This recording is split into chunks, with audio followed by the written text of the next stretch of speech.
नाही, उमेदवारी तर खरं म्हणजे मीच मागितली होती. कारण की मी 80पासून शंकरराव चव्हाण साहेब ज्या वेळेस खासदारकीला उभे होते त्यावेळेसपासून मी त्यांचा कार्यकर्ता होतो. आणि अशोकराव चव्हाण 80लाच नांदेडला पहिल्यांदा कॉलेजमधून आलेत नांदेडला. त्यांना माहीत आहे सगळं की मी साहेबाचा कार्यकर्ता आहे, जुना कार्यकर्ता आहे. आणि 80च्या पूर्वी पण मी सर्व चव्हाण साहेबाचा कार्यकर्ताच होतो. मला मॅट्रिकचं सर्टिफिकेटसुद्धा चव्हाण साहेबांना आपल्या हातानं दिलेलं आहे. मला शाळेत असताना, शिकत असताना, हे सगळं असताना मी यांच्यासोबत भरपूर काम केले. प्रत्येक वेळा जे अविश्वास ठराव वगैरे नगरपालिकेत, महापालिकेत जे झाले त्यावेळेस मी सक्रिय सहभाग घेतला यांच्यासोबत. अपक्ष म्हणून निवडून आल्यानंतर 92 साली पण मी त्यांना मदत केली. त्यांना अपक्ष म्हणून निवडून आल्यानंतर तरी त्यांनी माझी कदर केली नाही. परत मी आजपर्यंत त्यांच्यासोबत काम करत गेलो. 17ला मी नगरसेवक म्हणून निवडून आलो. 1800 जे लीडनं मी काँग्रेसकडून या वार्डातून निवडून आलो. 70% भाग माझा जुना वार्डाचा आहे. फक्त 30% वार्ड वजिराबादचा वाढलेला आहे सध्या. मी साहेबांना फार विनंती केलो जाऊन की साहेब, मी तुमचा जुना कार्यकर्ता आहे, तुम्ही मला तिकीट का डावलता? तर नाही म्हणले, मला 50 फोन आलेत बोले गावातून आणि तुम्हाला 100% तिकीट देणार. मी म्हणलं, जर मला तिकीट देणार तर तुम्ही 50-50 लाख रुपये का जमा केलेत? तुम्ही सगळ्यांकडून 50-50 लाख रुपये घेतलेत. आम्हाला सांगायचं होतं. आम्ही पैशानं कमजोर पडलो म्हणून त्यांनी आम्हाला तिकीट कापलं. मग आम्ही हेमंत भाऊ यांचा संपर्क साधला. कारण की आपला सगळं राजकीय भविष्य होता, काही राजकीय काम होता. हेमंत भाऊनं आम्हाला सांभाळून घेतलं.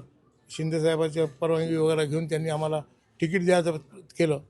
परंतु इथला जो भाजपचा नगरसेवक आहे त्याचं कसं होतं की मला माझ्याशिवाय कोणी निवडून येऊ शकत नाही. तर मी मुद्दाम डमधून न उभं राहता मी माझ्या मुलाला ओबीसीमधून उभं केलं. तरी त्यानं ओबीसीचं आमचं ऑब्जेक्शन घेतलं. देवानं सच्चाईची कधी जीत असते. आमचा आज अर्ज मान्य झाला आणि आम्ही दाखवून देऊ की आम्ही काय आहे तिथं. आणि पूर्ण पॅनलला आम्ही निवडून आणू जिद्दीनं. एवढीच मी भगवानचरणी प्रार्थना करतो. जय हिंद, जय महाराज. इथली भाजप जी आहे निष्ठावंताची नाही आहे का? इथली भाजपा काय इथलीच नाही, पूर्ण नांदेड शहरात 80-81 प्रभाग उमेदवार आहेत. त्यापैकी फक्त 19 लोकांना त्यांनी भाजपच्या लोकांना तिकीट दिलं. म्हणजे ह्यांनी काय केलं, ते बलवंत सिंग गाडीवाले, वीरेंद्र सिंग गाडीवाले, दोघं बाप लेकाला, त्या स्वामी आणि पैसेवाला, त्याच्या बायकोला तिकीट, त्याला तिकीट, सगळ्या निष्ठावंताला डाळून यायला. आपल्या सगळं परवा पार्टीत आलेला देशमुख माजी उपमहापौर, त्यालाही तिकीट दिलं त्यानं. म्हणजे असं कुठं राहते का? कार्यकर्त्याचा बळी घेतला यांनी सगळ्यांचा. आज भाजपचे सगळे कार्यकर्ते नाराज आहेत. त्यांनी कुठं जावं? इतक्या वर्षापासून ते काम करायलेत. त्यांना तिकीट न देता दुसऱ्यांना कोणालाही तिकीट वाटून टाकायला ते म्हणजे हे अन्याय आहे. यांनी असं प्रकार करू नये. खरं म्हणजे यांनी सगळं खऱ्या कार्यकर्त्याला सोबत घेऊन चाललं पाहिजे. एवढी त्यांना मी कळायला पाहिजे होतं. त्यांना 100% अन्याय केला माझ्यावर.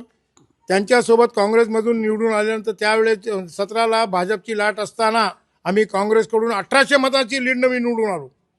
आणि माझ्यासोबत करण खालसाचे मम्मीसुद्धा निवडून आले तिथून. फक्त 2 मुसलमानाचे पडले.